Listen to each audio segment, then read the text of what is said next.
বর্তমান সময়ে Tollywood comedian বললেই সকলের চোখের সামনে ভেসে ওঠে কাঞ্চন মল্লিক, খরাজ মুখার্জি, শুভাশিস মুখার্জি, বিশ্বনাথ বসুদের নাম।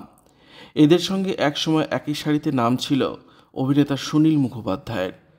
বহু সিনেমাতে চোর, চাকর, মাতালের মতো ছোটোখাটো চরিত্রে তিনি এমন অসাধারণ অভিনয় করতেন যে কয়েক মিনিটের কাজেই দর্শকদের মন জয় করে নিতেন।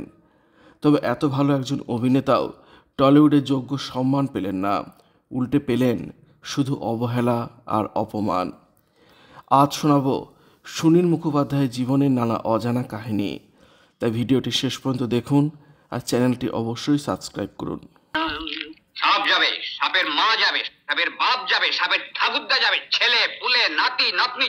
সুনীল মুখোপাধ্যায় বাংলাদেশের যশোরে জন্মগ্রহণ করেছিলেন 1946 সালে। তাঁর পরিবার কলকাতায় চলে এসেছিল। খুব ছোট বয়সেই মঞ্চে অভিনয়ের মাধ্যমে হাতেখড়ি হয়েছিল সুনীলের। তিনি উৎপল দত্তের নাট্যদলে অভিনয় করতেন। বাংলা সিনেমায় তিনি পা রেখেছিলেন কলকাতা 71 সিনেমার হাত ধরে, কিন্তু এই সিনেমা থেকে তার অভিনয়ের অংশটুকু বাদ দিয়ে দেওয়া হয়েছিল। তাকে প্রথমবার দর্শকরা দেখেছিলেন বুদ্ধদেব দাশগুপ্তর নিম অন্নপূর্ণা সিনেমাতে। এই সিনেমাতে মুখ্য চরিত্রে অভিনয় সুযোগ পেয়েছিলেন তিনি। সুনীল মুখোপাধ্যায় এরপর অমৃতের কুম্ভের সন্ধানে, খারিজ, কালবেলা, আবার অরণ্য সহ আরও অনেক সিনেমাতে কাজের সুযোগ পান। দিলীপ রায়, মৃণাল সেন, গৌতম ঘোষদের মতো পরিচালকদের সঙ্গে কাজের সুযোগ পেয়েছিলেন তিনি। সিনেমার পাশাপাশি মঞ্চাভিনয় এবং টেলিভিশনে কাজ করে তিনি অনেক জনপ্রিয়তা পান। দীর্ঘদিন কলকাতা পিপলস অফ থিয়েটারের সঙ্গে যুক্ত ছিলেন তিনি। 90 দশকের অন্যতম সেরা কমেডিয়ান ছিলেন তিনি। পেয়েছেন প্রচুর পুরস্কার এবং সম্মান, সেই তুলনায় টাকা পাননি। এত বড় মাপের একজন অভিনেতা হওয়া সত্ত্বেও সুনীল মুখোপাধ্যায়ের জীবনে আর্থিক সচ্ছলতা আসেনি কখনো।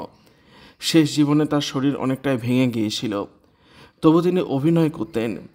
একবার অভিনয় করতে গিয়ে সিঁড়ি দিয়ে ওঠার দৃশ্যে একটি বাচ্চা মেয়েকে কোল থেকে ফেলে দেন। এর জন্য প্রোডাকশন হাউসের সকলে তাকে প্রচুর বকাবকি করেছিল। আসলে সেই সময় তার শরীরে তেমন জোর ছিল না, তবু তাকে জোর করে এই দৃশ্যে অভিনয় করানো হয়। সেই সময় তার পাশে দাঁড়িয়েছিলেন অভিনেত্রী সঙ্ঘমিত্রা ব্যানার্জি। শেষ জীবনে একঘেয়ে চরিত্র পাচ্ছিলেন বলে কাজ করাটাও অনেকটা কমিয়ে দেন সুনীলবাবু। আক্ষেপ করে বলতেন, দুস্থ, গরিব, চোর, মাতাল এই ধরনের চরিত্র আমি বাঙালিকে অনেক দিয়েছি, আমার আর দেওয়ার মতো কিছুই নেই। শেষ জীবনে টিবি রোগ বাসা বেঁধেছিল তাঁর শরীরে। 2012 সালে তার মৃত্যু হয়। তার শেষকৃত্যে উপস্থিত ছিলেন না টলিউডের কেউই। এক বুক হতাশা এবং অভিমান নিয়ে নীরবে পৃথিবীর মায়া ত্যাগ করেন সুনীল মুখোপাধ্যায়। তার অবদান কার্যত যেন ভুলতেই বসেছে টলিউড।